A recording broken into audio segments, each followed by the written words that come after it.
Commission artworks करके कमाए थे, बट ड्राइंग मटेरियल्स खरीदना was more important for me. Excitement, excitement उस जगह पर जाने के लिए जहाँ जाने के बाद मन करता है कि वहीं पर बस जाऊं। And finally I decided to visit that place, दाइश डेस्टिनी शॉप, जहाँ पर जाने के बाद मैं अपना बजट भी भूल जाता हूँ। लिस्ट में जो चीजें नहीं रहती हैं उसे भी खरीद लाता हूँ और थोड़ी ही देर में जेब खाली। वो तो मैं घर लौटने के पैसे दूसरी जेब में रखता हूँ, नहीं तो सच में वहीं बस जाऊँ। तो मैंने अपने सारे पैसे उड़ा के अपनी ड्राइंग मटेरियल्स की तिजोरी को वापस से भरने के लिए इतनी सारी चीजें खरीदी हैं। चलो इन सभी चीजों की एक एक करके अनबॉक्सिंग करते हैं। तो सभी चीजों में सबसे पहला और सबसे बड़ा चीज है ये बफ कार्टेज। मुझे कंफर्म है ये शायद इसे बफ कार्टेज ही कहते हैं। ये मिलता है 20 रुपए का एक, जो कि किसी चार्ट पेपर के साइज का होता है और इस पे मैं बहुत ही बड़ी बड़ी पेंटिंग्स बनाता हूँ। मैंने पिछले साल ही एक मेस्सी का पेंटिंग बनाया था और इसको मैंने वाटर कलर से बनाया था। आप लोग देख सकते हो कि इस पे कलर्स की ब्लेंडिंग कितने अच्छे तरीके से होती है। अब बारी आती है सेकंड चीज की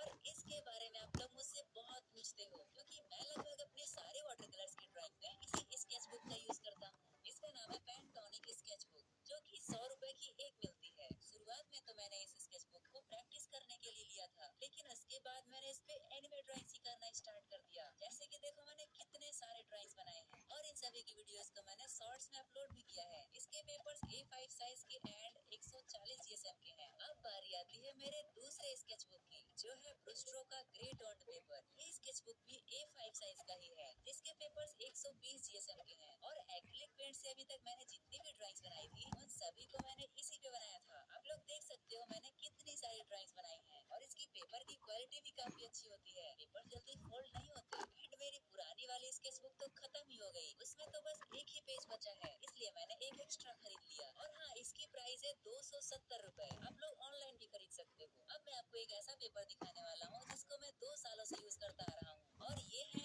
आइवरी सीड्स। इस पेपर की मुझे सबसे खास बात लगती है इसका GSM, जो कि है 210 GSM का। आप लोग देख सकते हो कितने मोटे पेपर हैं। इस पे आप लोग कोई भी मीडियम का कलर यूज कर सकते हो। मैं आपको कुछ ड्राइंग्स दिखाता हूँ जो कि मैंने कुछ सालों पहले बनाई थी और ये सारी ड्राइंग्स मैंने फ्री हैंड मेथड से बनाई थी। इन पेपर्स पे आप कलर पेंसिल्स भी यूज कर सकते हो और स्केचिंग भी कर सकते हो। चारकोल पेंसिल्स भी काफी अच्छे से काम करती हैं। और हाँ, इन पेपर्स की प्राइस है 120 रुपए, जिनमें आपको 25 शीट्स मिलती हैं। इन पेपर्स पे मैंने फ्री फायर के ड्राइंग्स भी बनाए थे। इसके बाद मैंने खरीदा एक डॉम्स के कलर पेंसिल्स का सेट, जिसमें 24 शेड्स हैं। ये भी मुझे 100 रुपए का पड़ा था। आप लोगों ने मुझे कमेंट्स में कहा था कि आप तो सिर्फ वाटर कलर ही करते हो, कलर पेंसिल से भी ड्राइंग बनाओ, तो इसीलिए मैंने डॉम्स के कलर पेंसिल्स भी खरीद लिया। और सिर्फ कलर पेंसिल्स ही नहीं, मैंने डॉम्स का स्केच बुक भी खरीदा है। इसके पेपर 150 GSM के हैं, बट ये A4 साइज का है और इन पेपर मैं बहुत ही कम ड्राइंग बनाता हूँ। और इस स्केच बुक की प्राइस है 115 रुपए। इस स्केच बुक को यूज करने के लिए मैं बहुत ही ज्यादा एक्साइटेड हूँ, क्योंकि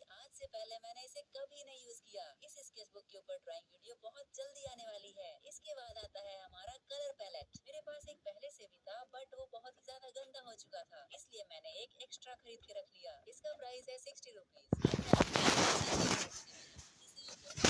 खरीदना चाहता था, बट मैं पैसे ही नहीं इकट्ठा कर पा रहा था। वैसे ये है इलेक्ट्रिक इरेजर, जिसमें हमें बहुत सारी रिफिल्स मिलती हैं। वैसे ये इरेजर मेरे लिस्ट में नहीं था, वो तो शॉप पे जाने के बाद मेरी नजर में पड़ गया, इसलिए मैंने खरीद लिया। और इसे घर लाने के बाद पता चला कि इसमें तो बैटरीज अलग से खरीदनी पड़ेगी। तो मैंने 20 रुपए के 2 सेल्स खरीदे, जिन्हें लगाने के बाद ये कुछ इस तरीके से काम करता है और इसे हम लोग किसी नेक्स्ट वीडियो में यूज करके देखेंगे। अब बारी आती है दो ऐसी चीजों की जो एक दूसरे से काफी ज्यादा डिफरेंट हैं प्राइस के मामले में। एक है 10 रुपए की पेन एंड सेकंड है 100 रुपए की पेन। ये 100 रुपए वाली ना, इसे मैं बहुत दिनों से खरीदना चाहता था, क्योंकि मैंने काफी सारे आर्टिस्टों को इसे यूज करते हुए देखा था। ये भी मेरे नजर में पड़ती है और मैं इसे भी खरीद लेता हूँ। तो पहले चेक करते हैं इनको स्पिन करके। अब ये 10 रुपए वाली ना मेरे हाथों में बैठ चुकी है। इसे मैं खाली टाइम पे काफी ज्यादा स्पिन करता रहता हूँ, बट ये नई वाली कुछ नखरे दिखा रही है, क्योंकि इसका वेट और इसकी डिजाइन काफी ज्यादा अलग है। तो चलो इसे यूज करके देखते हैं। अभी तक मैंने जितनी भी ड्राइंग्स बनाई थी उनमें आउटलाइन को डार्क करने के लिए मैं ये 10 रुपए वाली पेन यूज करता था, और इसमें एक दिक्कत आती थी, और वो थी कि अगर कलर सूखे नहीं होते थे और मैं आउटलाइन को डार्क करने लगता था तो इसकी इंक फैल जाती थी,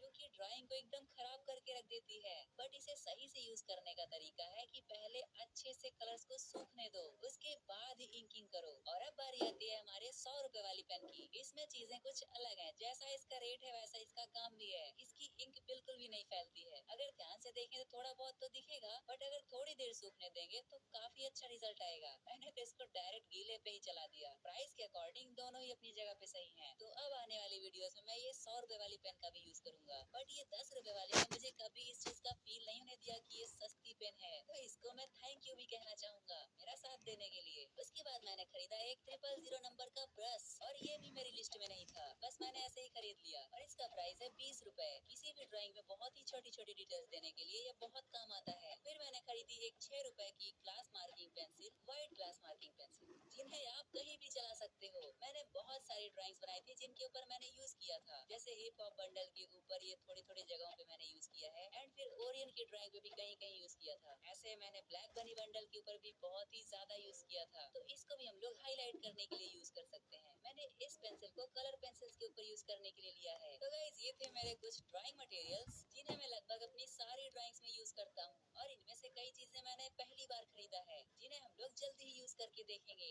इन सभी चीजों का कुल मिला के प्राइस लगभग 1200-1300 के आसपास आया था, बट मेरे पास केवल 1000 रुपए थे। तो बाकी के पैसे शॉपकीपर को देने के लिए मैंने पापा से बोला, तो पापा ने ऑनलाइन पेमेंट किया। मेरे साथ हर बार यही होता है। तो गाइस आज के लिए बस इतना ही। ये थे मेरे कुछ नए खिलौने जिन्हें मैं आपके साथ शेयर करना चाहता था। आई होप आपको भी मजा आया होगा। मिलते हैं किसी नेक्स्ट वीडियो में, तब तक